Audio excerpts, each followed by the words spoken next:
네, 안녕하십니까. 네, 여기는 서울입니다. 제가 서울로 왔습니다.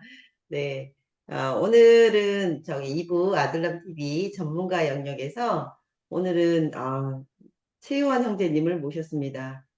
최유환 형제님이 또 이렇게 또 금방 또 쉽게 허락해 주셔서 너무 감사드리고요.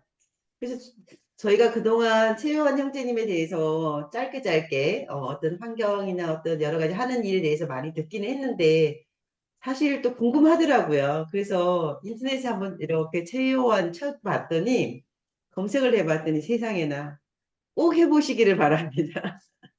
이분이 그동안 하지 않았던 어떤 얘기들 이런 부분들도 너무 많았었고요. 그리고 인물 변천을 알 수 있습니다. 어떻게 변화해 왔는지. 그래서 참 너무 재밌더라고요. 이렇게 검색하고 해봤더니 우리가 같은 공동체에 계신 형제님이시고 또 그분이 그렇게 많은 사람들이 또 노출되어 있는 것이 굉장히 연예인을 보는 듯한 신기하다는 생각들을 많이 했었는데 오늘 우리 이제 재현 형제님이 이제 하고 계시는 정치 평론과 관련된 얘기들을 좀 들려주시려고 하고요. 사실 저도 뭐 정치에 관심이 전혀 없는 건 아니지만 뭐 시민운동도 하고 이러다 보면 좀 관심은 있는데 제가 쭉 해오다 보니까 이게 내가 지금 믿는 것이 맞는 건가? 저 사람 말이 맞는 건가?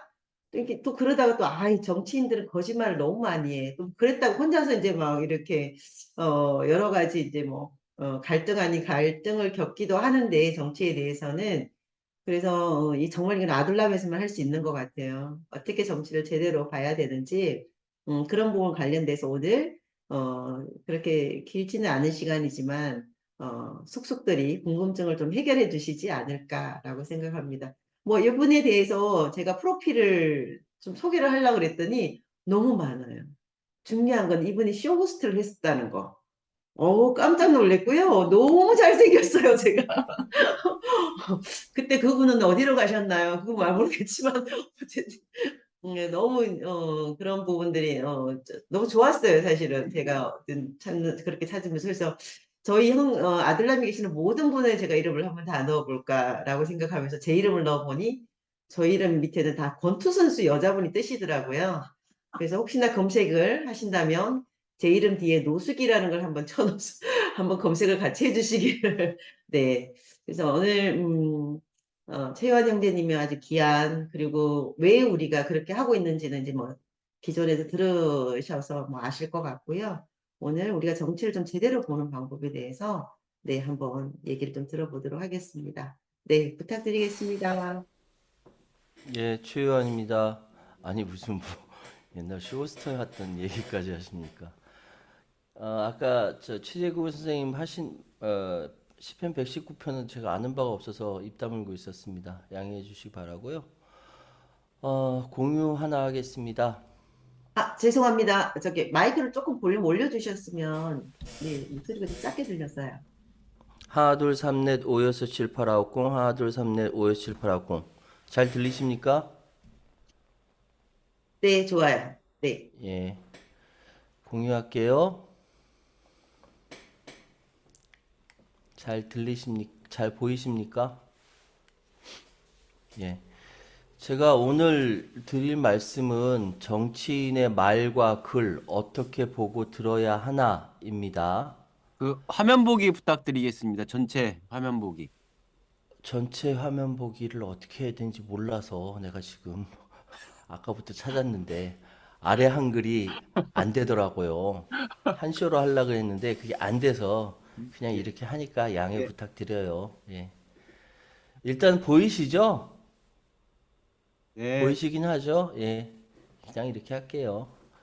정치인의 말과 글 도대체 어떻게 보고 어떻게 들어야 하나를 가지고 말씀을 드립니다. 그런데 제가 정치인의 말과 글을 어떻게 보고 들어야 하나에 대해서 이야기할 만한 자격이 있는가에 대해서 궁금하실 수가 있어서 제가 그래도 올해로 방송 시사평론을 19년째 하고 있습니다. 올해로 19년째 하고 있기 때문에 이력 잠깐 말씀드릴게요. 정치 컨설팅 이력입니다. 어, 뭐 여론조사 기관에서도 근무했었고요. 특히 제가 강조하고 싶은 건 중앙선거관리위원회 제1회 선거 아카데미 교수를 했었어요. 중앙선거관리위원회라는 국가에서 인정한 데에서 제1회로 선거 아카데미였는데 제가 처음으로 뽑혔거든요. 그래서 여기서 신뢰성은 있다 말씀드리고 싶고, 정치 컨설팅이라는 것은 정치인을 선거에 내보내서 당선시키고 그 사람이 정치를 해나가는데 이렇게 하십시오 저렇게 하십시오라고 전략을 짜주고 뭐 옆에서 서포트하는 것을 정치 컨설팅이라고 하는데, 그거를 꽤 오랫동안 했어요. 날짜로 치면은 아니, 기간으로 치면 한 12년 정도 했고요. 그다음 방송 평론은 1억입니다. 많이 안다고 해서 그거를 뭐 다 아는 건 아니지만 전달을 정확하게 해야 되거든요. 그래야 방송 평론이 이루어집니다. 저는 많은 라디오와 공공 방송과 그리고 보도 채널과 MBC, KBS, SBS 같이 지상파와 유튜브 방송을 통해서 계속적으로 제 의견을 이야기를 했습니다. 지금도 방송을 하고 있습니다. 예. 그리고 저는 또 한 가지 더 경력은 대중연설과 스피치 지도를 했습니다. 말을 잘 못하는 사람을 말을 잘하게 만들었어요. 희한하죠? 나는 말을 잘 못하는데 어떻게 하면 말을 잘할 수 있습니까? 하고 저한테 찾아와서 이렇게 하면 말을 잘할 수 있습니다. 그래서 말 잘하는 방법까지 가르쳤습니다. 그래서 성공한 사람도 있어요. 물론 실패한 사람도 있지만요. 그리고 책을 써냈습니다. 본격적으로 강의 들어갈게요.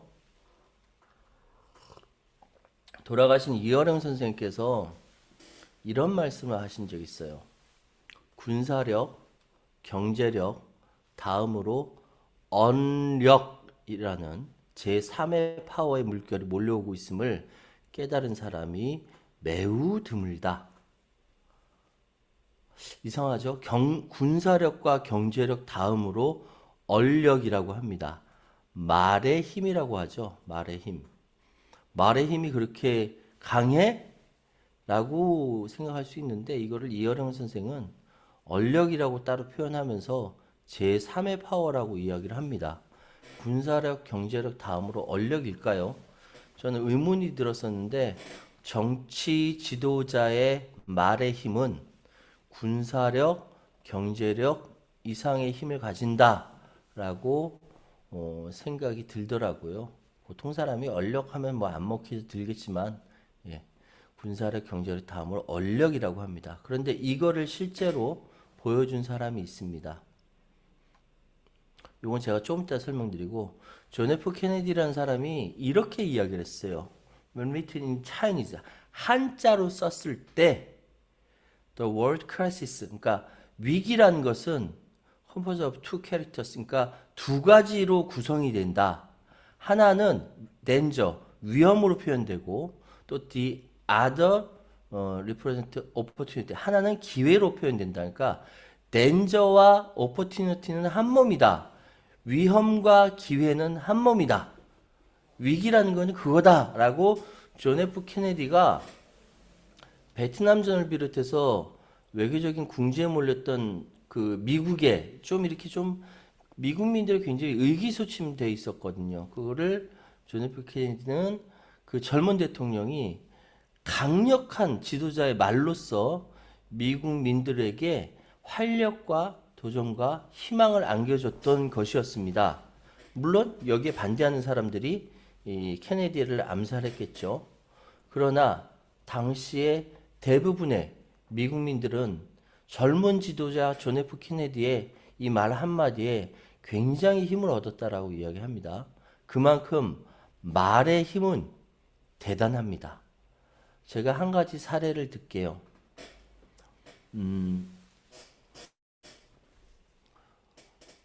재선 도의원이었습니다. 재선 도의원이 저한테 전화가 왔어요. 전화 와서 최현 선생님, 그래서 예, 누구십니까? 저는 아무개 지역에 이제 재선한 도의원입니다. 아, 예, 그렇습니까? 근데 제가 말을 못해요.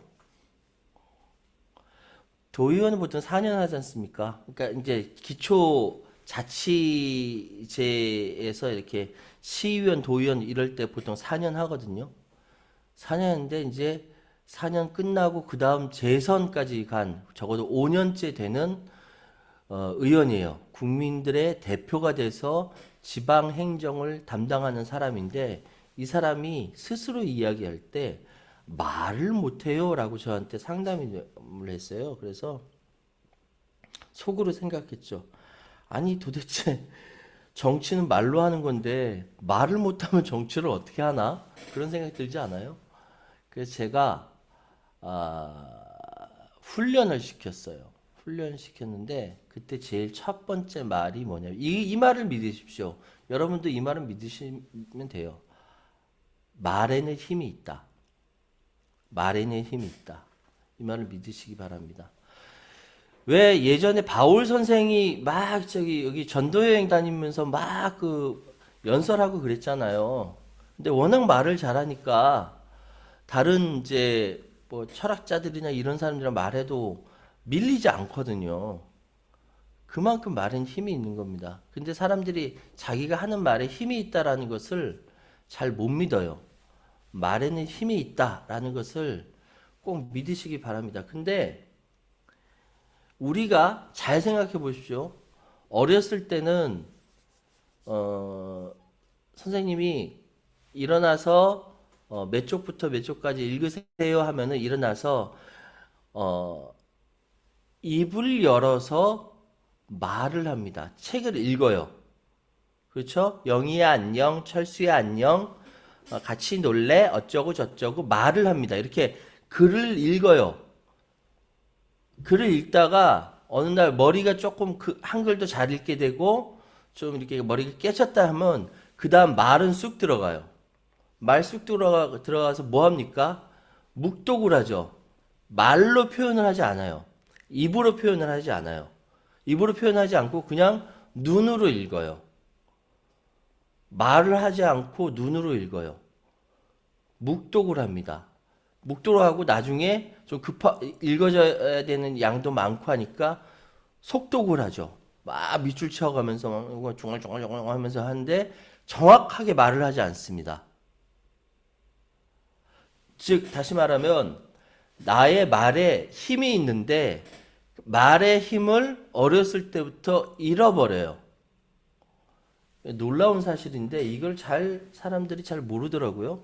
그래서 저는 말 못한다는 재선 도의원에게 말을 잘할 수 있는 훈련을 시켰는데 그게 뭐냐면은 말을 하라는 겁니다. 입을 열어서 말을 해라. 그 말엔 힘이 실리고 그 힘이 실리면은 피드백이 오게 되고 거기에 따라서 자기가 다시 반박할 수 있는 이야기가 생긴다.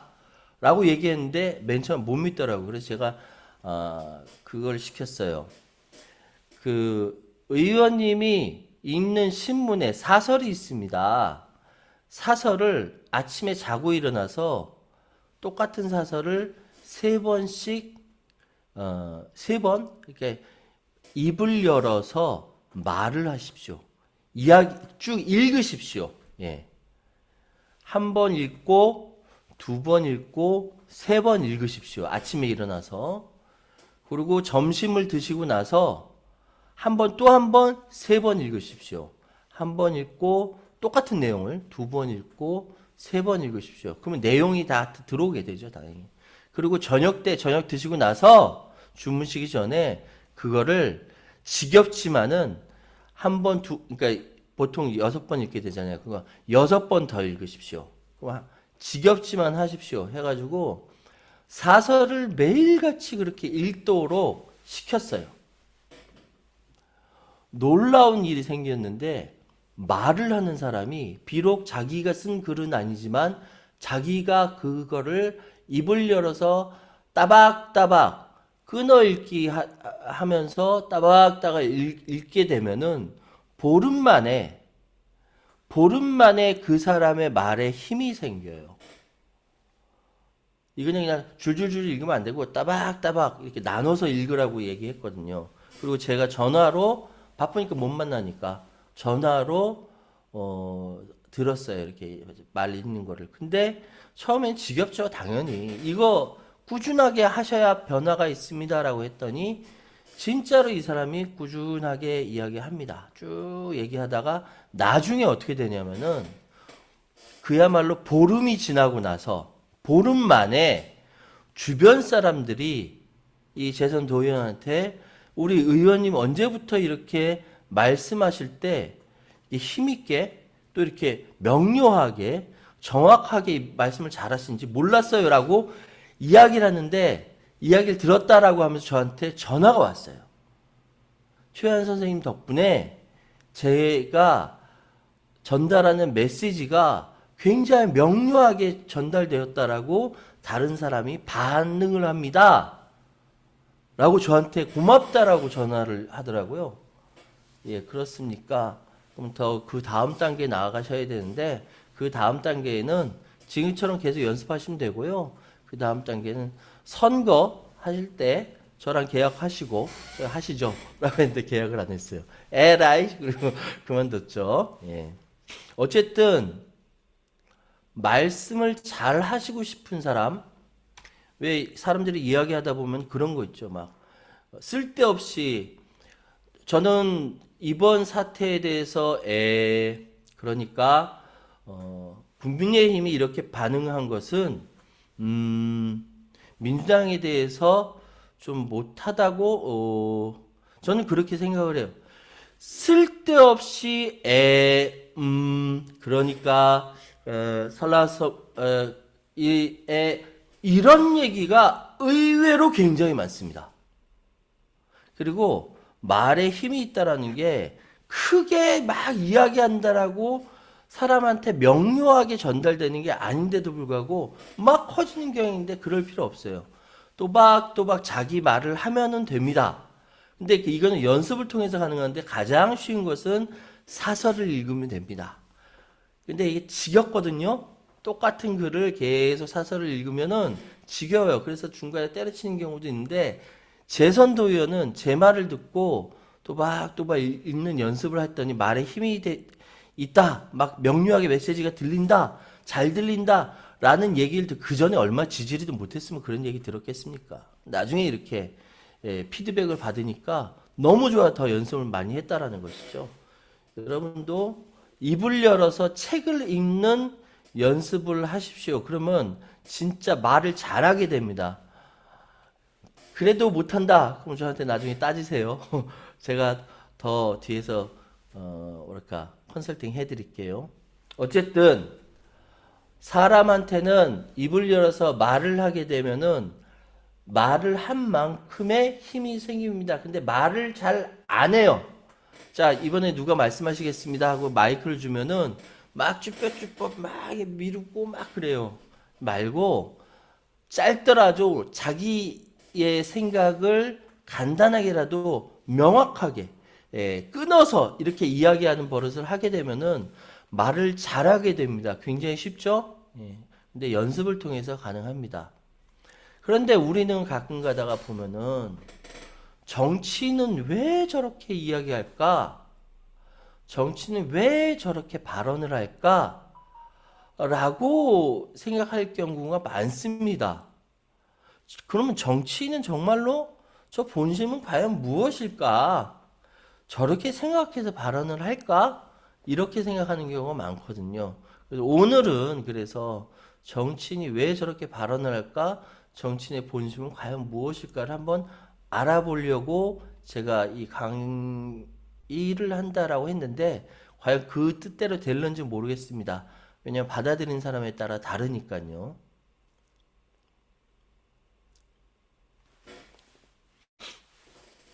저는 전 세계에서 정치인들 중에 가장 연설을 잘한 사람으로는 아돌프 히틀러라고 생각을 합니다. 아돌프 히틀러는 그야말로 연설의 천재였습니다. 아돌프 히틀러가 연설을 하게 되면은 그때 당시에 독일 민중들은 홀라당 다 넘어갔어요. 홀라당. 그야말로 홀라당 넘어갔어요. 이 사진은 1920년대에 아돌프 히틀러가 하나의 연설을 하기 위해서 자신의 연설의 모습을 찍어서 제스처가 어떻게 되는지 찍은 하나의 사례에 불과합니다. 아돌프 히틀러는 자기의 연설 원고는 물론이고 연설에 들어가는 액션 하나하나를 치밀하게 계산해서 끊임없이 연설을 했어요. 끊임없이 연설을 하면서 이 액션은 좋아. 이 액션은 아니야. 라고 하면서 저렇게 계산된 눈빛 하나, 액션 하나 이런 것들을 다 계산해서 연설문에 녹여냈습니다. 이런 연설을 통해서 소위 얘기해서 게르만 민족의 위대성을 부각시키고 독일 민족이 전 세계를 제패해야 한다는 당위성을 강조했어요.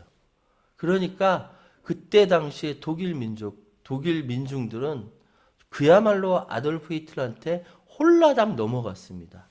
물론 이것만은 아니죠. 아돌프 히틀러는 자신이 말하는 굉장히 연습을 통해 가지고 막힘없이 이야기하면서 횃불과 서치라이트와 여기 지나가면서 하일 히틀러라고 외치는 군중들이 나올 정도로 종교적 합창. 우리 왜 그레고리안 성가 같은 거 보면 막 뒷 분위기 배경 아주 죽이는 막 이런 이 성가 같은 거 있잖아요. 그런 식의 합창까지 동원해서 연설자를 굉장히 영시하게 만들었어요. 영시하게. 거기다 플러스 알파까지. 곳곳에 세작들을 숨겨 놓았습니다. 그래서 그 사람들이 먼저 막 흥분하면서 막 와 박수치면 주변 사람들 다 따라하게 되거든요. 히틀러 시대에 아돌프 히틀러는 연설을 통해서 사람들에게 자기의 명확한 메시지를 전달할 뿐만 아니라 비언어적 요소, 횃불, 서치라이트, 종교적 합창 플러스 알파를 통해서 자신의 연설을 돋보이도록 구성했습니다. 아돌프 히틀러 때는 이것이 가능했어요. 그럼 지금 정치는 어떠냐? 언어적 요소를 뛰어넘은 비언어적 요소가 지금도 훨씬 더 많이 활용되고 있습니다. 아까 이야기했던 아돌프 히틀러는 연습을 이어서 결국은 이거는 실제로 방송에 나왔던 모습들이에요. 지금 정치인들 이렇게 액션 취하는 거 보셨습니까? 못 봤거든요. 점잖게 딱 서가지고. 근데 실제로 연설을 잘하는 사람들은 액션을 기가 막히게 잘 활용합니다. 나이 든 김대중은 연설을 점잖게 했지만 옛날 젊은 시절 60년대, 70년대 연설했던 DJ의 모습은 연설의 귀재였어요.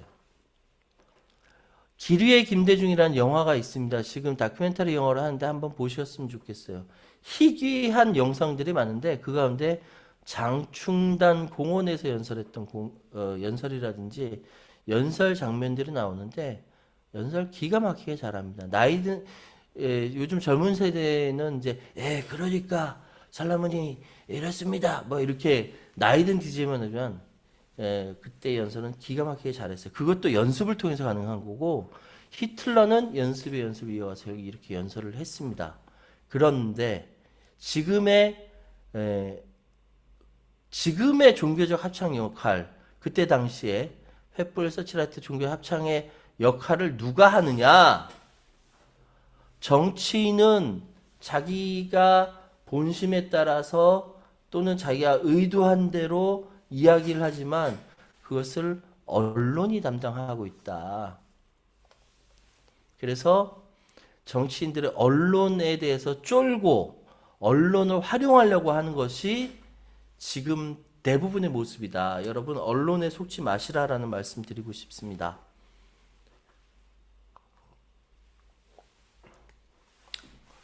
정치인은 스스로의 언어로 만들어지는 것이 아니라 정치인은 권력의 실체, 언론이 만든다. 여기서 김대중, 노무현, 이재명은 제외입니다. 왜냐? 언론은 김대중, 노무현, 이재명을 별로 안 좋아해요. 김대중, 노무현, 이재명을 대척점에 있는 말을 지지리도 못하는 인간들을 좋아해서 그쪽을 띄워주죠. 그렇기 때문에 지금 정치 지도자로 이렇게 떴다라고 하는, 그리고 실제로 역할을 했던 김대중이나 노무현이나 이재명은 언론의 덕을 본 사람들이 아닙니다. 그래서 제외라고 했고요. 실제로 정치인들의 언어는 언론에서 만들어줍니다. 이게 제가 19년 동안 정치 평론, 시사 평론을 하면서 얻은 사실입니다. 그래서 저는 방송을 하기 전에 어떤 워딩이 나오게 되면은 취재했던 기자한테 한번 확인을 해봐요. 그 말이 맞는지. 실제로 그 말이 맞는 경우도 있지만 굉장히 많은 수가 부풀려져서 나오는 경우가 많습니다. 그 사례를 말씀을 드리면은 이 사람이 쫓기고 있어요. 뒤에 쫓는 사람이 있습니다. 근데 언론을 통해서 거꾸로 등장을 합니다. 거꾸로 등장해요. 오히려 뒤에 있는 사람이 앞에 있는 사람한테 공격당하는 그런 모습으로 등장합니다. 언론이 이렇게 만드는 거예요. 우리가 세상을 바라볼 때, 정치인의 워딩을 들을 때, 정치인의 말을 들을 때 이 모든 것들을 뭐를 통해서 봅니까? 지금은 인터넷 통해서 보죠. 인터넷 언론을 통해서 보죠. 텔레비전을 통해서 보죠. 언론을 통해서 이렇게 그 안에서만 보게 됩니다. 이걸 뭐라고 하냐면 프레임이라고 하거든요.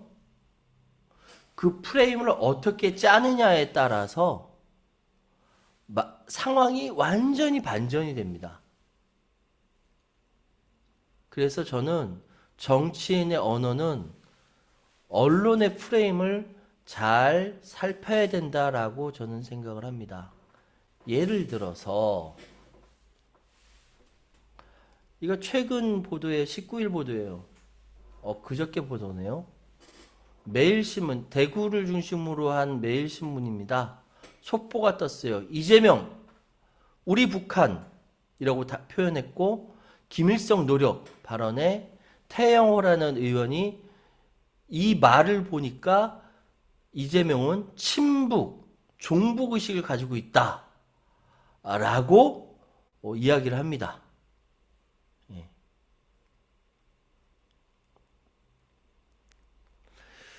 이건 뭐냐 하면은 이번에 이재명 민주당 대표가 이렇게 기자들과 이렇게 이야기를 할 때 이런 얘기했죠. 그러니까 우리 북한이 저렇게 미사일 쏘고 저렇게 하는 것은 자기들의 존재에 대해서 더 확실하게 어필하기 위해서 한 것이다. 뭐 이런 식으로 얘기했어요.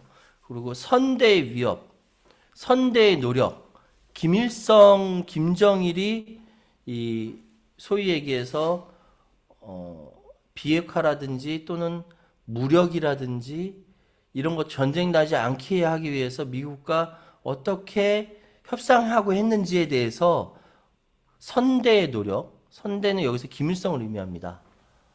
에 대해서 김정은 위원장은 잘 볼 필요가 있다라고 이야기를 했는데 여기서 나온 것이 아까 이야기죠. 우리 북한은 이 저렇게 하고 있는 것에 대해서 그래서 앞에 우리라고 붙였다고 우리 북한, 우리 동료, 내가 좋아하는 이렇게 표현을 한 거예요. 선대의 노력에 대해서 김일성은 남한을 무조건 적화하려고 했던 나쁜 새끼인데 무슨 김일성의 노력 어쩌고 저쩌고 하냐라고 북에서 탈북 출신 태영호 의원이 이런 말만 봐도 친북, 종북 의식을 알 수 있다라고 이야기를 합니다. 근데 그거를 속보라고 대구를 중심으로 한 매일신문에서 이렇게 허현정 기자가 기사를 써서 속보로 내보냅니다. 그러면 사람들은 이것만 보면 이재명은 진짜 빨갱이고 친북적이고 종북적인 의원이다라고 이야기를 하죠.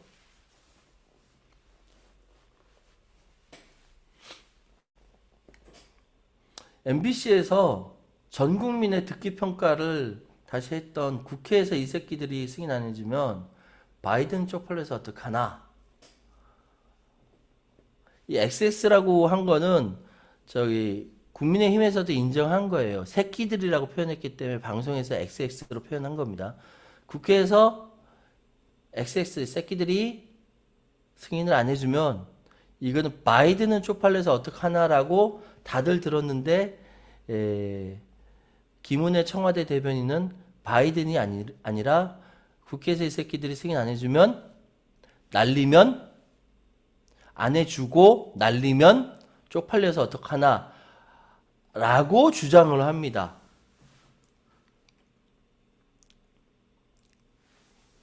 그러면 여러분 잘 들어보십시오. 국회에서 이 새끼들이 승인 안 해주면 땡땡땡이 쪽팔려서 어떡하나를 땡땡땡이 바이든이냐 날리면이냐의 문제로 지금 국한되어서 서로 간에 치고받고 싸우고 이야기를 하고 있습니다. 지금 이게 사실은 바이든이냐 날리면이냐의 문제입니까? 대한민국의 대표되는 대통령이라는 작자가 표현한 표현이 이 정도 수준밖에 되지 않는 굉장히 질 떨어지는 이야기를 했는데 이거를 언론에서는 바이든이냐 날리면이냐의 문제로 프레임을 전환해서 이야기합니다. 그 어떤 언론도 대통령의 입에서 이 정도 수준밖에 나오지 않냐 이야기가 라고 비판하는 언론은 없습니다. 잘 보세요. SBS도 그렇고 MBC는 억울하다라고 하면서 막 확대해가지고 막 보도를 합니다. 근데 바이든이라고 했냐 날리면이라고 했냐 이렇게 얘기하죠. 그 누구도 대통령의 언어가 이렇게 품위가 없다라고 비판을 안 합니다. 자, 정치인들의 말은 언론이 만든다라는 것을 잘 새기시고요. 이제부터 여러분께 말 잘할 수 있는 방법을 또 말씀드릴게요. 여러분도 말을 잘하실 수 있습니다. 첫 번째, 하고 싶은 말이 아니라 듣고 싶은 말을 하면 말을 잘하는 것처럼 보여요. 선거 시기에 유권자를 계몽하지 않는다는 게 철칙입니다. 요즘 사람들은 유권자들은 정치인만큼 공부했고 다 똑똑하기 때문에 막 계몽하려고 하고 막 가르치려고 하면은 주머니 손 딱 꽂고 그래 한번 해봐 이러고 있죠. 여러분도 주변에서 하고 싶은 말이 아니라 그 사람이 당사자가 상대방이 듣고 싶은 말을 하면은 굉장히 말을 잘하는 것처럼 보입니다. 두 번째, 단순하게 표현하면은 말을 되게 잘하는 것처럼 보여요. 사례를 하나 말씀드릴게요. 이거는 1980, 그러니까 DJ가 미국에서 85년도 2월 8일 날 도착을 하고 2월 12일 날 총선이 있었거든요. 그 직후에 동아일보 기자가 DJ 집에 찾아가고 동아일보 기자가 YS 집을 찾아갔어요. 동시에 찾아갔어요. 그때는 핸드폰도 없었잖아요. 서로 간에 DJ한테 YS에 대해서 어떻게 평가하십니까? YS는 YS한테 가서 DJ에 대해서 어떻게 평가하십니까? 라고 얘기했더니 정말 놀라운, 정말 짜지도 않았는데 놀라운 결과가 나온 게 뭐냐면은 DJ는 YS에 대해서 굉장히 복잡한 거를 굉장히 단순하게 이야기한다라고 DJ는 얘기했고요. YS는 DJ에 대해서 평가하기를 DJ는 굉장히 단순한 것을 굉장히 복잡하게 이야기한다라고 이야기를 했습니다. 두 기자가 동시에 나와서 각각 동교동과 상도동 가서 같이 이야기하고 질문하고 답변 가져온 거를 맞춰봤다 깜짝 놀랐다라는 거 아닙니까? 근데 이 두 사람이 1992년도에 부딪혔죠. YS가 3당 합당하고 민자당 후보로 가서 결국은 단순하게 이야기하는 YS가 복잡하게 이야기하는 DJ를 이겼습니다. 단순한 것이 아름답고 강해요. 그래서 말을 어렵게 하지 말고 단순하게 표현하면은 말을 잘하는 것처럼 보입니다. 세 번째, 쉽게 표현하면. 그러니까 상대방도 맞아 나도 그렇게 생각했는데 라고 생각할 정도로 쉽게 표현하면 말을 잘하는 것처럼 보입니다. 예. 잘하는 것처럼 보여요. 사실이에요. 말을 진짜 잘하는 게 아니라 잘하는 것처럼 보이는 거예요. 네 번째, 반복적 표현을 하면은 귀에 쏙 들어옵니다. 여러분 지난 선거에서 유세차에서 막 정치인들이 마이크 대고 막 떠들잖아요. 아마도 저처럼 직접적인 정치적으로 고관여층이 아니면은 유세차에서 무슨 말을 했는지 지금 기억하시는 분이 없을 겁니다. 아무도 기억을 못해요. 그런데 유세차 발언이 계속적으로 한 가지만 반복해서 계속 이야기하면은 그거는 귀에 들어오게 돼 있습니다. 그걸 전략적 표현이라고 하고 저는 후보자들한테 그렇게 교육을 시킵니다. 어쨌든 여러분도 말을 잘하실 수 있어요. 하고 싶은 말이 아니라 듣고 싶은 말을 하면, 그리고 단순하게 표현하면, 그리고 쉽게 표현하면, 반복적으로 표현하면은 정말 말을 잘하는 것처럼 보여요. 근데 이렇게 말을 잘하는 것처럼 보이는 이 사람들이 대표적인 직업을 갖고 있는 사람이 있습니다. 정치인 말고요. 바로 목사들이요. 예. 말을 잘하는 것처럼 보이죠. 예. 이상으로 저는 정치인의 말과 관련돼서 여러분께 말씀을 드렸습니다. 이거는 어디에서 나오는 뭐랄까 이게 교재도 아니고 제가 박영환 선생님이 저한테 요청을 했기 때문에 말과 정치인, 정치인과 말, 글도 마찬가지예요. 그래서 제가 강의했던 것들 중에 뽑아서 몇 가지 내용으로 여러분께 말씀을 드렸습니다. 뭐 얼마나 시간을 잡아먹었는지 모르겠습니다만 이 정도로 하고요. 다음은 질문을 받도록 하겠습니다. 이상입니다. 네, 너무 감사합니다. 노트에다 엄청 받아 적었네요. 네, 말을 이렇게 어떻게 하는가, 이거를 잘 해석을 한다면 우리가 어떤 사람들이 말을 받아들이는 부분에서도 충분하게 잘 받아들일 수 있는 부분이 아닐까라는 걸 생각했고, 언제 말을 배우러 가야 되겠네요. 지금 안 그래도 옆에 자매님 같이 얘기하다 가야 되겠다고, 우리 저기 학원에 등록해야 되겠다고. 네, 네, 점점 계약을 하라고 하십니다. 네. 점점 살아가면서 이 말을 잘한다는 것이 참 어려워진다. 말을 한다는 자체가 어려워진다라는 거를 많이 느끼게 되고, 그리고 또 한쪽 분야에만 있다 보면 나도 모르게 어느새 전문 용어를 쓰게 되니까 상대편이 또 이해 못하는, 특히 이제 이런 병원에 있는 의사 집단들은 왜 가위를 굳이 시저라고 하는지, 어렵게 그렇게 설명을 해야 되는지, 이런 부분에 대해서도 또 이제 지금 말씀드리면서 생각하게 되고요. 정말 쉽게 하는 말이 잘한다.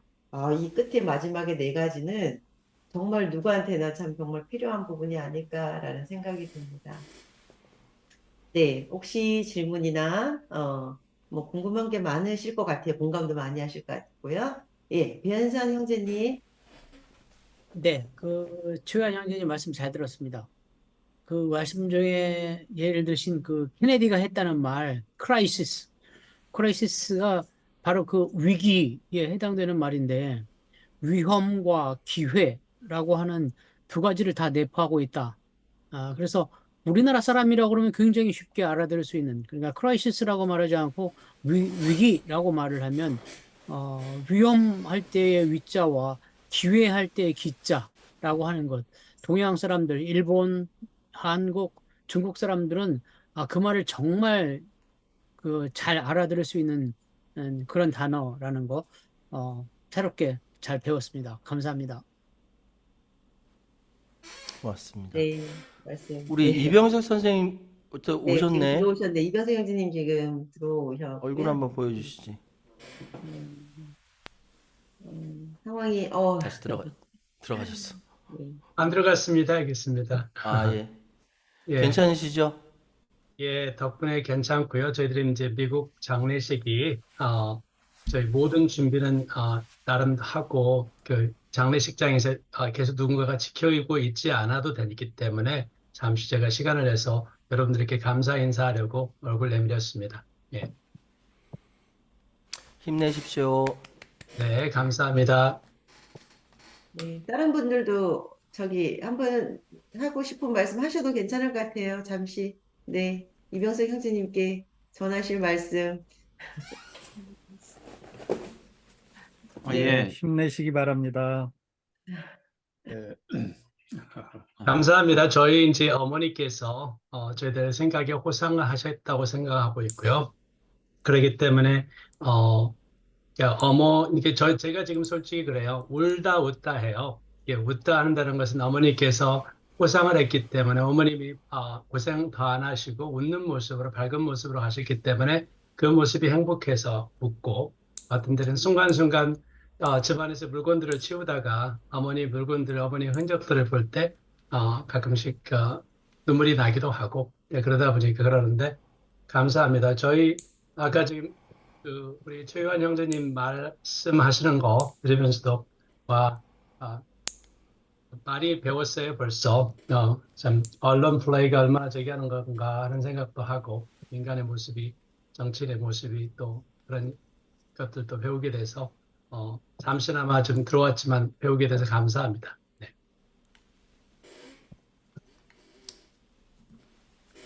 예. 제가 최우환 형제님 새로운 면모를 본 것 같아가지고 너무나 좋습니다. 이런 전문적인 그런 내용이 있었다는 것을 또 처음 알았어요. 이렇게 말을 잘 할 수 있는 그 말 스피치 강사처럼 이렇게 쏙쏙 잘 들어왔습니다. 고맙고요. 저도 좀 사설을 생각을 했었거든요. 저는 그 사설을 좀 읽어서 말을 잘할 수 있다라고 했고 도의원인가? 예, 이렇게 얘기했었잖아요. 저도 이제 사설을 신문을 네 개를 봐요. 네 개를 제일 먼저 보는 게 그 뒤쪽에 앞에 안 보고 뒤에 보거든요. 뒷면 사설만 이제 주로 보는데 그 내용이 다 신문사마다 틀리잖아요. 근데 거의 눈으로 보죠. 소리 내서 읽는다든지 그러지는 않고. 근데 확실히 이제 신문사마다 주장하는 것은 내용은 틀리더라고요. 그래서 한번 이제 말을 잘하려면 한번 소리 내서 한번 읽어봐야 되겠다. 그런 생각을 가졌고요. 제가 사설을 굳이 말씀드리는 건 뭐냐면은 사설에 들어가는 내용들, 그러니까 내용은 둘째치고 조선일보와 한겨레, 동아일보와 경향 다 성격이 다르니까 그거는 그 사람의 성격에 맞는 사설을 읽으면 되지만 굉장히 정제된 언어로, 비교적 정제된 언어로 잘 쓴 글이 사설이에요. 그 회사의 얼굴로 내놓을 수 있는 글이 사설이기 때문에 제가 굳이 사설을 말씀을 드리는 거고요. 여러분께서 생각하실 때 다른 글도 비슷한 분량으로 그 정도의 글이 있다, 칼럼이 있다 라고 한다면은 그런 거 읽으셔도 상관은 없습니다. 예. 이제 아무튼 그거에 대해서 인상 깊어서 저도 한번 해봐야 되겠다 생각했었고, 제가 궁금한 것이 하나 있는데, 책 쓴 것 중에서 금융사기 천국 뭐 대한민국인가요? 뭐 이거 있는데 이게 어떤 책인지 궁금한데 좀 얘기 좀 한번 해주실게요, 짧게. 아니 그냥 그 출판사 사장이 몇몇 사람 공저로 대한민국의 금융사기가 워낙 심각하다 보니까 여기에 대해서 글 좀 짧게 좀 써주십시오 해가지고 그냥 끌적끌적 제가 시사평론, 경제평론 할 때 경험했던 거 정리해가지고 글을 냈을 뿐입니다. 그렇게 큰 의미 두실 필요 없어요. 뭐 이거 보이스피싱 예방책 뭐 그런 건 아니죠? 예, 그건 아니고요. 주로 주식 사기라든지 예, 예, 그런 거 관련된 내용입니다. 예, 한번 읽어봐야 되겠습니다. 감사합니다. 예, 네, 이번 달에도 제가 어쨌든 섭외를 너무 잘한 것 같고요. 저 잘했습니다. 네. 어, 어, 또 혹시 또 다른 분 궁금하신 분 계실까요? 죄송한데 문용호 형제님이 제가 아까 켰는데 먼저 아, 예, 네네. 네, 예, 문영 예. 형제님. 아, 예, 예. 저도 최환 형제님 이런 말씀 듣고 옛날 생각이 나네요. 대학 입시를 위해서 그때 한 3학년 때, 고등학교 3학년 때는 신문 사설을 읽고 계속 읽고 글에 대해서 평가하는 일을 한 1년 동안은 열심히 한 것 같은데 그 뒤에는 지금 관심 있는 거 어쩌다 한 번씩 읽고 그냥 지나쳤거든요. 근데 이거 앞으로 좀 읽어야 되겠다는 생각을 좀 가져봤고요. 그다음에 제가 이제 궁금한 것은 지금 왜 언론이 아까 잠깐 언급하셨지만 언론은 왜 이재명을 싫어하고 왜 이러한 좀 상식에도 맞지 않는 지금 현재 이 권력자들에게 옹호하는 편으로 돌아섰는가, 대다수의 언론이. 그게 저는 궁금하거든요. 그런, 예, 그 태영그룹 위기는 잘 아시잖아요. 지금 부도 나고 뭐 어쩌고 저쩌고 여기 이야기가 있는데 SBS는 소위 얘기해서 토목회사 태영의 자회사입니다. 그러면 SBS는 부동산이라든지 아니면 토목공사라든지 이런 것들에 대해서 우호적으로 보도를 할 수밖에 없어요. 왜? SBS는 사기업입니다. 태영이란 대주주가 있는 사기업의 계열사로 SBS가 있는 거예요.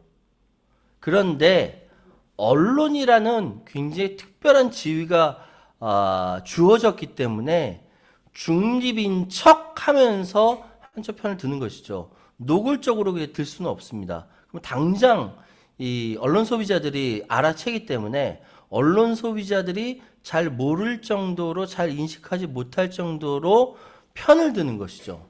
그런데 나머지 언론들은 어떻습니까? 다 마찬가지예요. 대한민국에 웬만한 언론 소유하는 사람들은 언론 소유자는 대부분 현재 기득권 세력에 편입되어 있는 사람들입니다. 그렇기 때문에 자기 이해관계가 이게 얽혀 있기 때문에 그렇게 한쪽 편을 들 수밖에 없는 것이고요. 대한민국은 늘 그래 왔습니다. 예, 이해하시고 그럼에도 불구하고 언론 수도 없이 많은 예전에는 해직 기자들, 언론 노동자들, 언론 시민단체 관련 계신 분들이 꾸준히 노력해서 언론의 공공성에 대해서 지금까지 이렇게 투쟁해 왔기 때문에 MBC가 저렇게 계속 윤석열 정권에 대해서 비판할 수가 있는 겁니다. 그 투쟁이 없었다면 우리는 깜빡 속아 넘어가서 아마도 전두환 정권처럼 보도 지침 하에서 살고 있겠지요. 그나마 다행입니다. 저도 이제 사업할 때 이제 바이오하고 이렇게 얘기를 하다 보면 지금 나한테 얘기한 내용을 들으면서 저 사람 과연 진실은 뭘까? 이것을 생각하고 이렇게 했던 걸로 기억이 나는데 지금도 오늘 이제 조한 형제님 말씀하신 것은 이런 언력과 언론은 결국 우리가 반추해서 그러니까 이런 면에 언력과 언론이 정치인이 있으니까 이걸 이해하고 들어야 된다라고 그걸 굉장히 강조해서 말씀하신 것 같아요. 그런 거죠? 예, 그렇습니다. 그러니까 저는 김대중 대통령이 얘기했던 행동하는 양심과 노무현 대통령이 이야기했던 그 깨어있는 시민들의 조직적인 행동, 그러니까 깨어있는 시민들이 행동하는 양심을 가지고 살 때에만 언론이 자기 역할을 할 수 있고 또 언론은 그러기를 또 바라는 사람들도 많아요. 내부 언론 노동자들도. 위에서 시키면 시킨 대로 할 수밖에 없는 입장이지만 시민단체 내지 시민들이 깨어나서 막 앞에 와가지고 제대로 보도하라고 하면 위압감을 받을 수밖에 없고 그러면 논조가 틀어지기도 합니다. 그래서 실제로 그래요. 그렇기 때문에 조선일보 폐지 운동을 하는 사람들이 이 자기 역할을 지금 충실히 잘하고 있는 것이고 나머지 언론 뭐 언소주구 같이 언론 소비자 모임이라든지 이런 데서 자기 역할을 하고 있기 때문에 그나마 대한민국이 기울어진 언론 지형에서 그나마 버티고 있는 것입니다. 예. 네, 감사합니다. 아까 신선한 형제님 마이크 켜셨던 것 같은데. 듣다가 잊어버렸습니다. 뭔가 할 말이 있었는데. 그건 아니고요. 예, 그러실 수 있습니다. 그리고 농담이었어요. 아까 저기 잠깐 말씀하셨는데 우리 박연아 자매님께서 말씀하셨는데 저 쇼호스트 했던 거 있잖아요. 그거 아주 짧게 3구 홈쇼핑이라고 있습니다. 한 8개월 정도 쇼호스트를 했어요. 물건 팔았어요. 그 마마 전기밥솥 같은 거, 가전제품 같은 거 팔았고요. 근데 8개월 만에 쫓겨났는데 왜냐하면은 물건을 너무 잘 못 팔아서. 그거는 잘 안 팔려요? 마케팅이에요, 마케팅. 물건 잘 파는 사람하고 방송 잘하는 사람하고는 다른 거였더라고요. 제가 잘 몰랐었죠, 그때. 결국은 짧게 한 10개월? 한 10개월 정도 짧게 쇼호스트 하다가, 나중에 예, 이제 오늘 참고가 방송, 되는 좋은 내용들을 잘 요약해 주셨어요. 많이들 도움이 될 것 같습니다. 이런 말이 있었어요. 옛날에 말 못하는 사람 삼국지 딱 5번만 읽어라. 거기 보면 뭐 관우, 장비, 여포 뭐 이렇게 말들을 잘하는지 그것도 약간 일리 있는 말인 것 같고 근데 사실 말 잘한다는 게 굉장히 재능이죠. 큰 재능인데 그게 이제 타고나는 분들이 있고 또 아까 말씀하신 대로 노력해서 되는 경우도 많이 있는 것 같아요. 그래서 제 가까운 친구들 보면은 야, 저 친구가 목사가 됐는데 야, 저 친구가 과연 설교를 할 수 있을까? 이제 염려되던 친구들이 있었어요. 그러니까 말을 그렇게 뭐 잘하지도 못하고 뭐 도저히 그런 무슨 말하는 체질이 아닌데 근데요. 한 5년쯤 지나서 보면요. 정말 잘해요. 그 이유가 뭐냐면은 매 주일마다 설교를 몇 번을 하는데요.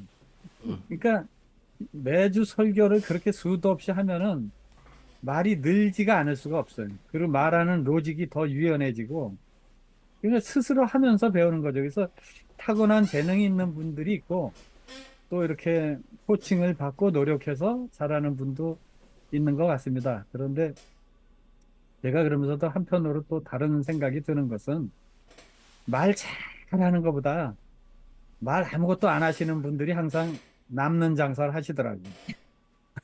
그래서 이게 말이 잘하면 보약이고 못하면 이게 손해다. 그런 생각이 들기도 하지만 결국은 정치인이나 이런 분들한테는 말 잘하는 게 엄청 중요하죠. 그 말에 넘어간 분들이 많고 이거 말 길어서 죄송합니다. 한 가지만 더 하겠습니다. 아까 왜 언론들은 항상 저쪽 가서 저렇게 편중된 이야기를 하냐. 뭐 우리나라도 아주 심한 나라 중에 하나지만 이게 전 세계적인 경향입니다. 이것도. 뭐 일본도 말할 거 없고 미국 뭐 호주 다. 왜냐? 이 방송사 언론을 소유한 사람들이 다 기득권자들이에요. 가난한 사람이 방송 운영할 수 있습니까? 다 부자들이 해요. 그러니까 이 사람들은 결국 광고도 받아야 되고 또 자기들 이익도 지켜야 되고. 그러니까 우리나라 언론사들처럼 건설회사에 대한 잘못된 정보를 전달하는데도 드물 거예요. 부동산 경기 나쁘면 그걸 어떻게 하든 분위기 바람 잡아가지고 앞으로 전망이 좋을 것처럼. 그래서 숱한 사람들이 지금도 보고 있지 않습니까? 젊은 청년들이 영끌 있는 돈 없는 돈 다 모아서 집을 사게 만들고 사고 나니까 금리 오르고 뭐 올라서 전부 그지 되는 거 아니에요. 근데 이런 일이 전 세계적인 경향입니다. 자기들의 이익을 위해서. 그 아까 이재명을 왜 언론이 싫어하냐? 언론은 이재명만 싫어하는 게 아니에요. 무조건 기득권층에 가장 방해가 될 만한, 가장 부담이 될 만한 사람들은 집중적으로 그 사람들을 깎아내리고 불리한 기사만 하고 뭐 참 슬픈 일이죠. 그래서 이걸 극복하는 게 그나마 인터넷 언론인데 이거조차도 포털 사이트나 또 뭐 그런 본부를 조정해가지고 이걸 자꾸 억제하니까 참 어렵습니다. 다만 다행인 것은 한국은 그나마도 이 깨어있는 시민들이 있고 시민단체가 있고 이런 수고하는 분들이 있어서 그나마도 조금 나은 건데 뭐 주변을 보세요. 동남아나 아프리카나 남미나 희망이 없습니다. 아무리 어려운 상황에서도 그걸 누가 대변해주고 떠들어주는 데가 없는 거죠. 감사합니다. 말 줄이겠습니다. 네, 네, 감사합니다. 감사합니다. 네, 그 아까 말씀드렸던 그 네 가지 말씀드렸잖아요. 하고 싶은 말이 아니라 듣고 싶은 말 하고 단순하게 표현하고 쉽게 표현하고 반복적으로 표현하고 라고 해서 맨 뒤에 뭐라고 붙였냐면 말을 잘해요라고 얘기하지 않았어요. 말 잘하는 것처럼 보여요라고 제가 표현했어요. 이거는 맞아요. 말 잘하는 거하고 그렇게 잘하는 것처럼 보여요 하고는 좀 다릅니다. 근데 지금 말을 잘하는 것처럼 보이고 싶은 사람들한테는 이 방법이 맞죠. 근데 진짜 말 잘하는 사람은요, 말하지 않고 말 잘하는 것도 있어요. 예. 네, 감사합니다. 시간은 지금 거의 다 됐는데, 혹시 한 분 정도만 더, 질문이나 뭐 하신 말씀 있을까요? 이동규 형제님, 네, 일어섰습니다. 네, 자리, 예, 시간 됐으니까 제가 얘기한 내용은 그 뒤풀이 담아야 하는 게 적당할 것 같은데 그냥 할까요? 뒤풀이 담을 때 네, 할까요? 그냥 할까요? 네, 제가 오랫동안 아까 마이크를 켜고 발언권을 기다렸는데 어느 누구도 관심을 안 가져주셔갖고 삐졌어요. 내가 왕따 당하고 있나? 사람들이 내가 헛소리 하니까 말을 안 시키려고 마이크를 그렇게 박선배 형제 얘기하고 문영원 형제님 얘기하는 그동안 계속 들었었거든요. 한 5분간. 근데 아무도 그걸 몰라줘갖고, 아, 아니, 그랬다고. 저거 그리고 이제 실무진으로 하고 싶은 죽었다는데. 얘기는, 저는 개인적으로 최유한 형제님 오늘 하신 거에 대해서 굉장히 많은 실망감을 느꼈습니다. 그 이유를 설명드리면, 최유한 형제님은 우리 모임의 훌륭한 자산이세요. 현직 매경TV에도 지난주에 나갔고, 주요 미디어의 시사평론가로 나가시는데, 그냥 이렇게 강의 형식으로 말 잘하는 그 강의를 들으니까 좀 보링했고, 진짜 시사에 대한, 정치평론에 대한 걸 한번 붙었으면 어땠을까? 이번 총선의 예측, 제3지대의 성공 유무, 이낙연과 이준석, 조국과 그다음에 한동훈, 뭐 이렇게 한번 다뤘으면, 아까 막판에 우리 신성란 형제님 얘기할 때 좀 진지하죠. 신성란 형제님이 늘 하는 얘기가 정치 얘기 같이 재밌는 얘기를 왜 하지 말라고 그래? 너무 재밌잖아. 이런 얘기를 하는데 그런 얘기를 한번 정면으로 한번 부딪혀 봤으면 어땠을까? 너무 훌륭한 인재인 우리 최유한 형제님을 너무 좀 이렇게 싸게 썼다. 좀 귀중하게 우리가 활용해야 되는데 이런 생각이 들었어요. 예. 그럼 지금부터 우리 서로 머리 붙잡고 한판 붙어보죠. 한번 붙자고요, 진짜. 이거 얼마나 정말 아닙니다. 재밌어요. 온라인상에서 머리 끄댕이 잡고 이 싸웠다. 머리 짧은 이건 사람이 아름다운 유리해요, 정치. 저처럼. 우린 일단 돼. 네, 이동규 형제님, 싸게 모셨다고 생각하시면 그거는 저까지 지금 같이 들어가는 것 같고요. 네.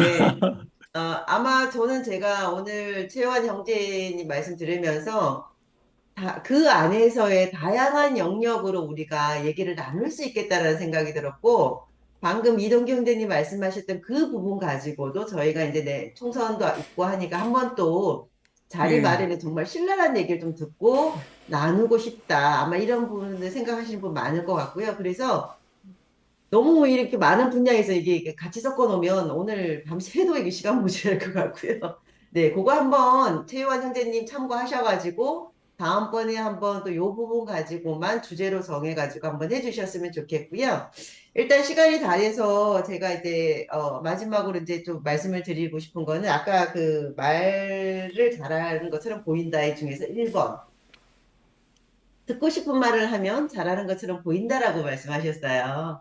그래서 저는 이제 채원 형제님이 어떤 말을 들었을 때 어떤 말을 듣고 싶은지 그리고 이런 말을 들었을 때 나는 기분이 좋아진다 뭐 이런 말씀이 있으신지 한번 네 궁금합니다. 그 아무래도 자기 바운더리 안에 있는 이야기를 하게 되면 귀가 쫑긋하게 되죠.